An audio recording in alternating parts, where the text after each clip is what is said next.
Morning, everybody. I beg your patience. The odds that my glasses are going to fog up while I'm in front of you are very high. So hello and welcome to Rutgers, the State University of New Jersey. I want to offer a special welcome to Governor Murphy and the special guest whose name I shall not announce over here. We're delighted to host the announcement and introduction of the next Secretary of the Office of Higher Education for the State of New Jersey. Governor Murphy, I was actually doing a little bit of math. Well, I should back up.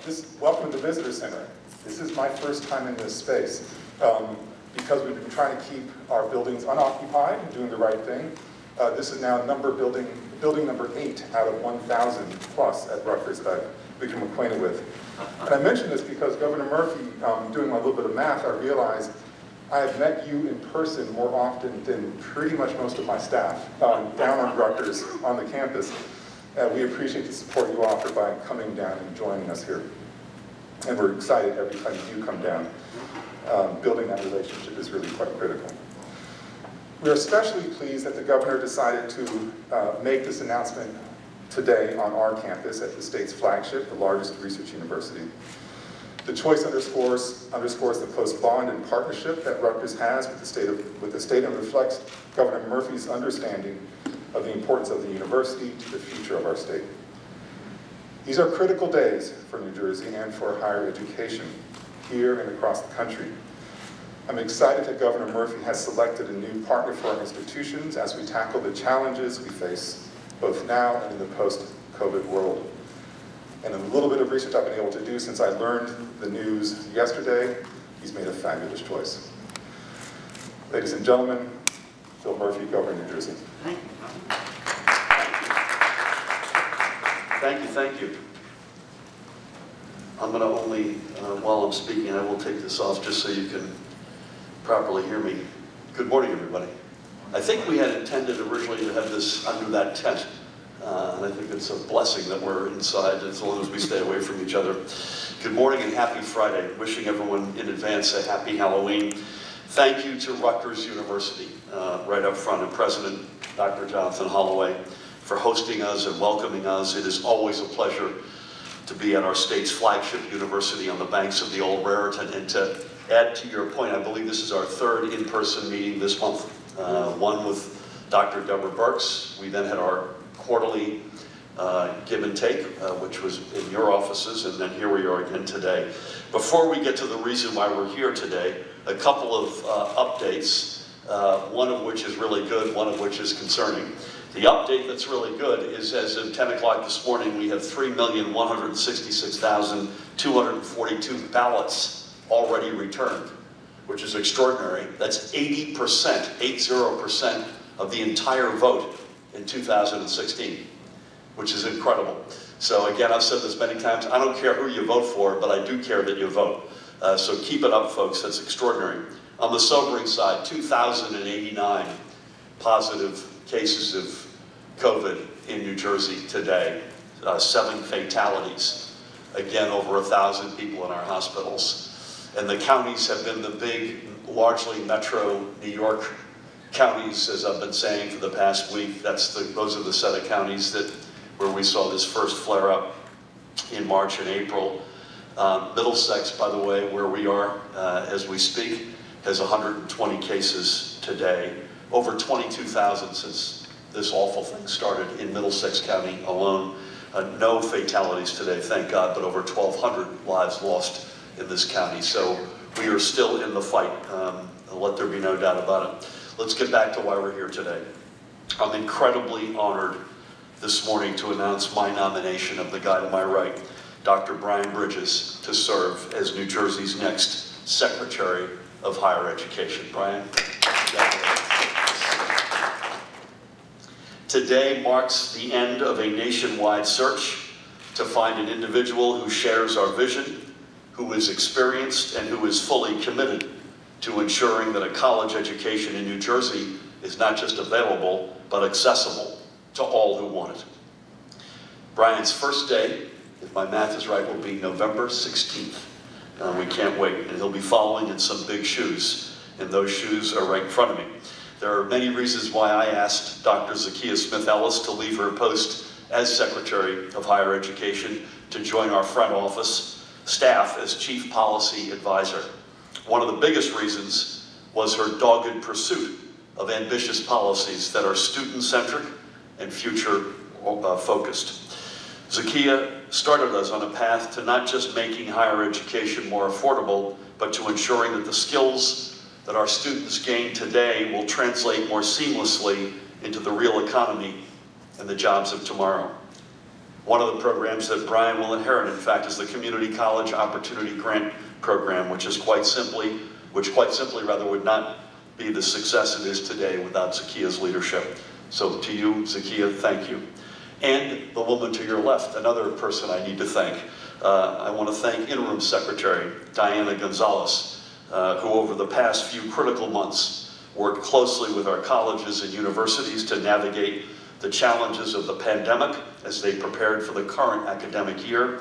I am proud that Diana will stay on to continue serving as a critical member of our team. And at this point I can say, Diana, you and I go way back, and thrilled that you're still on the boat. So Zakia and Diana, thank you.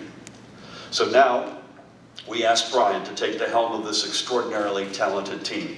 And as he does, I know he'll have a tremendous support system at home with his wife, who I've just had the honor of meeting. Jessie is right before me, and she's with us today. Daughters Kayla and Aria, who are not with us, but we wish them the very best. I also want to acknowledge Brian's sister, Natalie, who is also with us and a proud graduate of Montclair State University. Making college more affordable and accessible has been a hallmark of our mission. And as we look to what New Jersey will look like post-COVID-19, we know our institutions of higher education will play a huge role in making our state and our economy stronger, fairer, and more resilient. And Brian is just the leader we need to continue turning this vision into reality. I know he will continue the office's strong working relationship with Dr. Holloway and his colleagues across our institutions. I know he will also work with our legislative partners, and especially to whom I reached out this morning and sent notes to, Senator Cunningham and Assemblywoman Mila Jacey, the chairs of the respective higher education committees in the Senate and Assembly. Brian's career has been dedicated to expanding opportunities for students to both attend college and to secure a good job on the other side of graduation day. He will join our administration fresh from serving as Vice President of Research and Member Engagement at the United Negro College Fund, an organization whose commitment to equity and opportunity needs no explanation or qualification. As the Chief Research Officer at UNCF, he has led the Frederick D. Patterson Research Institute, the Institute for Capacity Building, and the UNCF Career Pathways Initiative, which is focused on improving job placement outcomes for students at our nation's historically black colleges and universities and predominantly black institutions. Jonathan Holloway, may I invite you back up to give a little bit more color on the Frederick D. Patterson and how that hits very close to home. This is inaudible, ladies and gentlemen. When I received the news of this incredible appointment, I had this strange but wonderful experience seeing that one of the key leaders of the College Fund was coming up to be a leader in the state of New Jersey. Some of you may know that I have family relationships with the Hinningberg family. Gus Hinningberg, late Gus Hinningberg, was a powerhouse in Newark. What you would have no reason of knowing is that my grandfather, Bill Trent, was the first executive director of the College Fund. So this became a strange moment of the ancestors speaking to me in really wonderful ways. And in fact, the Frederick Patterson Institute, there are photographs I know from our family albums of my father and Frederick Patterson, my grandfather, Frederick Patterson, doing summer retreats, mapping out the future of the funding for higher education for African Americans. So I'm thrilled in a whole other kind of way that transcends policy and strategy. So thank you, Governor. Thank you, John. How cool is that? And Zakia, I want to give an assist to, who came into my office yesterday and said, you're not going to believe how small the world actually is. Brian is a past Vice President for Diversity, Access, and Equity at Ohio University, former Associate Director of the Center for Advancement of Racial and Ethnic Equity at the American Council on Education, and also former Associate Director of the Indiana University Center for Post-Secondary Research, which is responsible for administering the National Survey of Student Engagement. Brian, I'm going to put you on the spot. You also have a PhD from Indiana University. You may note that tomorrow at 3:30, Indiana University will be playing here against Rutgers University. And I think the first litmus test, Jesse, I think you'll agree with me, is which side you'll be rooting for tomorrow. Now, if you tell me you're going to wear red, that gets you nowhere, because both teams claim red as their color. So we're going to, Jonathan and I are going to come back to you. Yeah, that's a perfect. There you go. A complete setup here, a complete setup. And for good measure, all kidding aside, Brian also brings with him an understanding of what it is to stand before a classroom. As a former adjunct assistant professor of higher education administration at George Washington University. Brian's educational and career arcs have bent toward ensuring strong and just learning environments for students, especially minority students, wherever they attend college. He knows firsthand the issues and challenges which face our colleges and universities and the students they serve. But with a strong background in policy and research, he also knows what it takes to overcome those challenges. I will close with something I said when I nominated Zakiya to serve as Secretary of Higher Education. It's hard to believe this, Zakiya, February of 2018. It feels like 20 years ago at this point. I said then, as I've said many times before, that I wanted New Jersey's chief export to start being something other than our high school seniors. Over the past nearly 3 years, we have worked hard to see more young students create their futures here and to allow more older New Jerseyans to head back to school to expand their skills. To keep moving forward requires a continued focus on affordability and capacity building. It requires that we put the needs of our students first. And it requires us to continue lifting up our colleges and universities and working in partnership with administrators and educators to keep these institutions among the very best in the nation and indeed in the world. People from all over are now looking at our institutions of higher education with new eyes. Global research universities like right here at Rutgers and nearby at Princeton.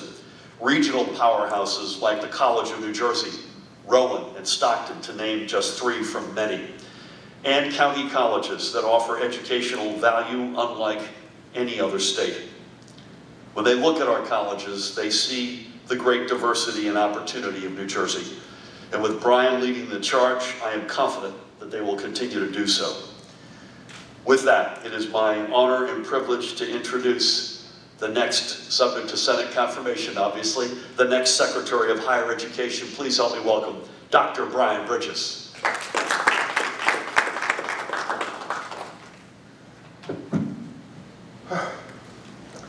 Thank you, Governor Murphy, for that warm and enthusiastic introduction, and for the confidence you have in me to serve as the next Secretary of Higher Education of the great state of New Jersey.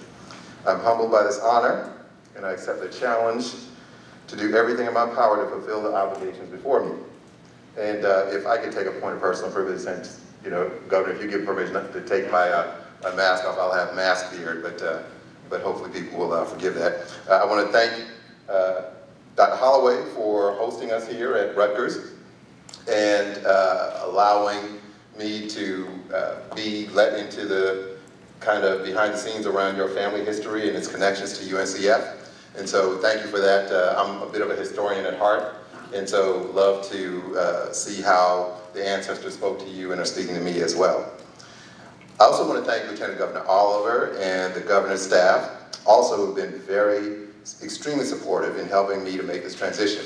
And it'll be easier for me to read this if I can put on my glasses and look down. I want to give special recognition to Zakiya Smith-Ellis, the previous secretary who continues to serve Governor Murphy and the state of New Jersey as Chief Policy Advisor, for the wisdom and knowledge she has imparted to me during this process, and I will try not to distract her too much from her new job as I seek out her mentorship in the initial months. I also look forward to working closely with Senate President Sweeney and Speaker Coughlin in navigating the confirmation process and subsequently in my new role. In addition, I look forward to working closely with key legislative leaders, most notably the chairs of the Senate and Assembly Higher Education Committees, Senator Sandy Cunningham and Assemblywoman Mila Jacey. I believe we can continue to achieve great wins together for the students of this state and look forward to future collaborations. Now let me tell you a little bit more about me. The governor gave you some key highlights from my career, but allow me to take a few minutes to fill in the spaces between the lines by sharing a bit about my background and talking about some beliefs I have about higher education that I am confident can be helpful on our ensuing journey together. I am a child of Brooklyn, New York, and Beaufort, South Carolina, a child of a praying and loving grandmother who was born in 1911 and only achieved a 6th grade education, but who always had a love of reading and learning. This was a love that she instilled in her children, who subsequently passed it on to her grandchildren, and this love of learning lives on today long after her earthly journey ended. But it comes to life every time I pick up a book. She instilled in me the importance of education as a pathway to a better life, not only for me, but for my entire family. And she nurtured in me strong beliefs that remain applicable today. Those beliefs include a commitment to facilitating equity on college campuses, a dedication to using evidence and data to drive institutional transformation and change, and a dedication to mentoring students and enabling their success. Now, I've held a wide range of diverse roles in my higher education career over the past 25 years or so, which have afforded me opportunities to serve as a faculty member, both an academic administrator and a student affairs administrator, a researcher, and a mentor and advocate for student success. Those experiences have allowed me to appreciate the value of cooperation among all parties, including and especially understanding the role of labor in developing solutions. My experiences at both public and private universities, at leading national nonprofit associations that advocate on behalf of a stronger, more equitable higher education enterprise, have prepared me well to effectively serve New Jersey as the state navigates COVID and continues to refine its first-in-class post-secondary system. And while I'm on the subject of COVID, let me say that I understand the pain and disruption that students, their families, in our colleges and universities are feeling. I can say, however, that my work experience during this pandemic, helping historically Black colleges and universities navigate this crisis, is instructive for the rest of higher education. Recent news articles have highlighted how COVID cases are lower at HBCUs and how these campuses can serve as models for opening responsibly.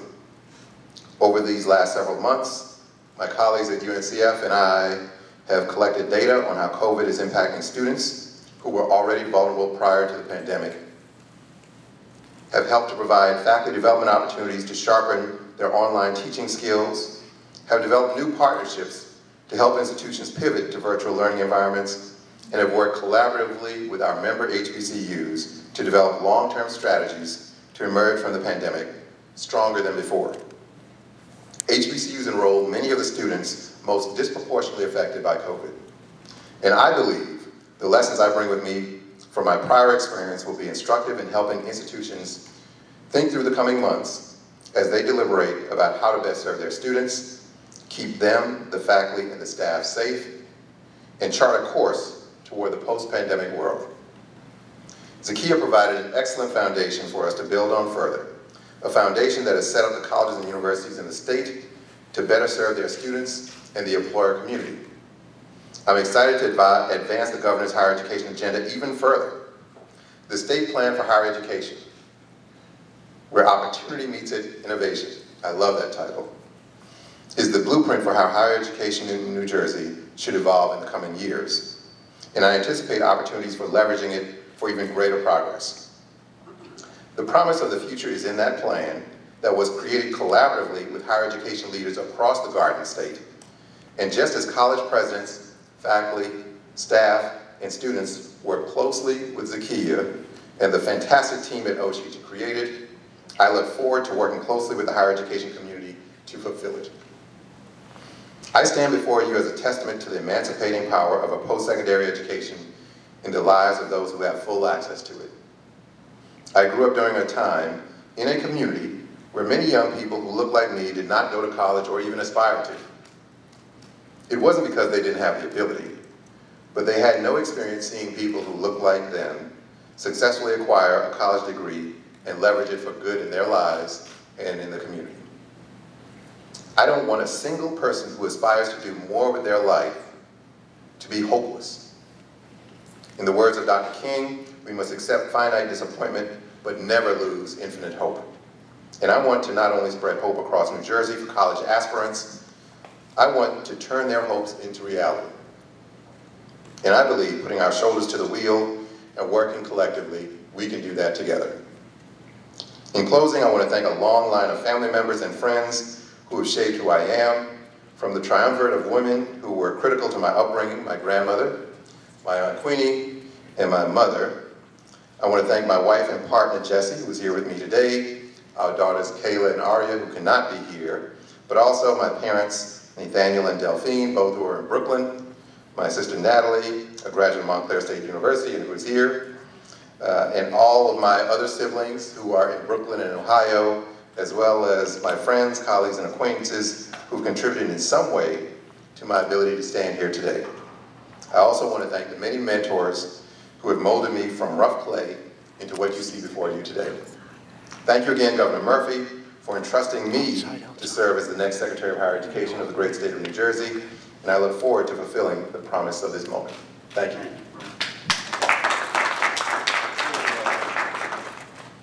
Let's hear it one more time. Dr. Brian Bridges. That's it. Dr. Holloway, thank you as always. Good luck tomorrow. I'll be watching tomorrow as I did last week every second. And thank you for your stewardship of this extraordinary institution, and I would say extraordinary stewardship since you came in on July 1st. There's been nowhere to hide as it relates to COVID and all the other stuff we're dealing with. So thank you and your colleagues for hosting us today. Brian, congratulations to you. Really excited to work with you. I know you'll be going through the Senate confirmation process, and we can't wait to have you in the seat. Jessie, honored to meet you. Please give your blessed daughters our very best. Natalie, we need to get you back to Jersey from the other side of the Hudson. Maybe get your parents as well one of these days. Zakiya and Diana, thank you respectively for your stewardship of the Office of Secretary of Higher Education. To each and every one of you, thank you. We'll be probably with you, members of the press will do a little gaggle outside, but we'll be with you electronically the next couple of days and probably virtually on Monday, which is what we've been doing of late. Thank you all. Thank you. Congratulations, man. Thank you, sir. I appreciate it.